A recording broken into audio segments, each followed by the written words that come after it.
تصمیم گرفتن برای ترک شغل و تغییر محیط کار رو میتونیم یکی از مهمترین بخشای مسیر شغلی افراد بدونیم.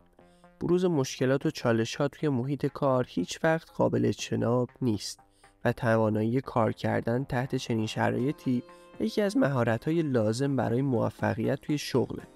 اما رسیدن به خودآگاهی و درک نارضایتی از شغل توسط خود فرد و تصمیم گیری برای تغییر محیط کار از همه چیز با ارزش تره.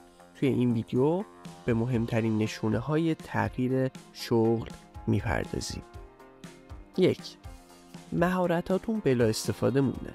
یکی از نشونه‌های مهم تغییر شغل اینه که اون شغل دیگه براتون چالش جدیدی به همراه نداره، به خصوص اگر درخواست شما برای استفاده از مهارت‌های دیگه‌تون توسط مدیرا و سرپرستا نادیده گرفته میشه. 2. فرصتی برای رشد توی محیط کار وجود نداره. یکی دیگه از نشونه‌های تغییر شغل اینه که نمیتونید فرصت رشدی رو برای خودتون توی اون سازمان ببینید.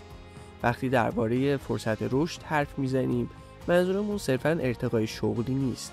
رشد در مسیر شغلی میتونه از راه‌های مختلفی اتفاق بیفته. 3. شغلتون در راستای علاقتون نیست. بهترین حالت کار کردن وقتی اتفاق میفته که اصلا متوجه کار کردن نشین. این اتفاق تنها زمانی میفته که شما نسبت به شغلتون اشتیاق داشته باشید.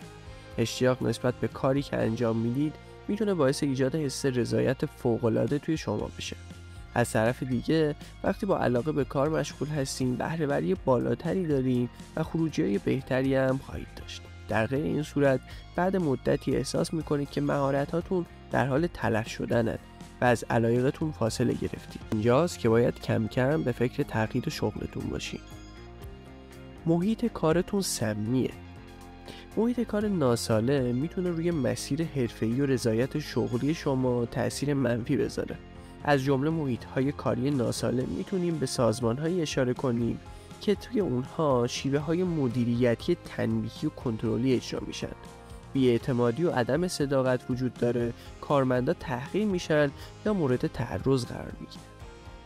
و 5. حد و مرزهای اخلاقیتون زیر پا گذاشته میشه.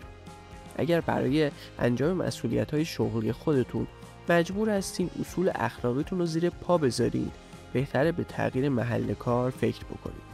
حتی اگر به نظر میرسه برای از دست ندادن شغلتون ناچار هستین چارچوب‌های اخلاقی خودتون رو نادیده بگیرین، بهتره به این فکر کنین که چنین شرایطی میتونن در پیدا کردن شغل‌های بعدی و مسیر حرفه‌ای شما تأثیر منفی بذارن.